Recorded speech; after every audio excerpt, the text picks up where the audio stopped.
everyone, this is Christina from Sweet Pea Births. My husband Bruce and I teach childbirth classes here in Chandler, Arizona, and welcome to our weekly vlog series Q&A with SPB. Today's question is, what can I do to get labor started? Now, I cannot tell you how many times I get this question as a childbirth educator, as a doula. It's just everybody wants to know, what can I do? And the truth is, there's no black and white answer. My personal theory is that the baby and the body are not going to get labor started until they know it's time. Dr. Bradley had this great phrase, it's not nice to fool Mother Nature. And he truly believed that some babies, he had this bell curve idea of, if you have imagine the symbolism of an apple tree, you're going to have some apples that are ready early, before the rest of the crop is ready. And those are going to fall first to the ground. Then you have the majority of the crop ready around the same time. Then you're going to have your bumper crop, the crop of apples that comes after most of the apples have already fallen from the tree. And that's what he believed about babies. They're going to come when they're good and ready. Nowadays we have something called a biophysical profile that you can do where you can test, make sure the baby's movements, they check the mom's uterus, see how the baby's doing, everything's well, amniotic fluid levels. So if you're getting pressure to induce, you can say, hey, let's do a biophysical profile and see how the baby's doing. The other thing you can do is test cervix, it's your body part, but there's something they can do called a Bishop score to see how likely the body would be to respond to an induction. Okay, so you can look up I'm going to give you some links down in the comments for you to research and do a little more reading on those things. Now, if you want to be a little more proactive, again, understanding that nothing you do is going to start labor unless the baby and the body are ready. Here are some things you can try as mom. Number one is to do acupuncture. Find somebody who's well versed in acupuncture, and they can do some spots to help activate labor. If you're not comfortable with needles, you can also activate those spots with acupressure, just kind of a specific massage on those areas that activate labor.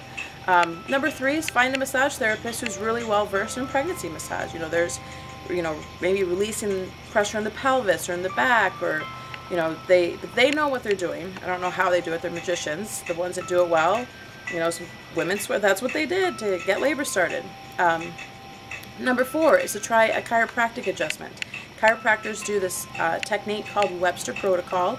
It's not a turning technique. It's just a adjustment of the pelvis through they check the knees and check to see how the pelvis is. The pelvis is ready to do the work of labor. The body's ready to do the work of labor. Making sure you don't have any, subluxations that are going to prevent a good transfer of hormones from the brain to the uterus and get labor started. And then this is the other thing. Number five, do a self-check. Have I said everything I need to say before I have this baby? Have I done everything I need to do? Do I have any fears that I'm hanging on to? So maybe finding somebody who does birth art, or talking to an art therapist, accessing information that we're not always ready to talk about, but when we do right brain activities, we can access that and explore and release anything we need to let go of before we become mothers, or mothers for the second, third, or fourth, on and on. I can tell you, even with subsequent babies, I had fears that I had to let go and accept that I was going to be a mom again as a family of 4 children. Now, as far as the baby goes, sometimes the baby's not in a good position, and the baby knows, I can't get out this way, so I'll just hang out until mommy or I fix it. Doing positions like the pelvic rock, again, link in the profile, link in the comments. You can see some of the different positions I'm going to talk about. Number one is pelvic rocking, an exercise to help get the baby into optimal fetal position, where they're, instead of being sunny side up, where their face is up, where their face is facing the back of your sacrum. There's another position to help with that, deep knee, your deep chest knee position, where you put your chest on the ground and your knees are, and you have your butt up in the air, getting gravity to move baby out of any position they're stuck in so they can try to realign in a more upright position. There's a trick that doulas use called the mile circuit. Again, a link to that in the comments. 3 different positions or activities that help encourage baby, again, into that optimal fetal position. And then I'm also going to send you to a website called spinningbabies.com.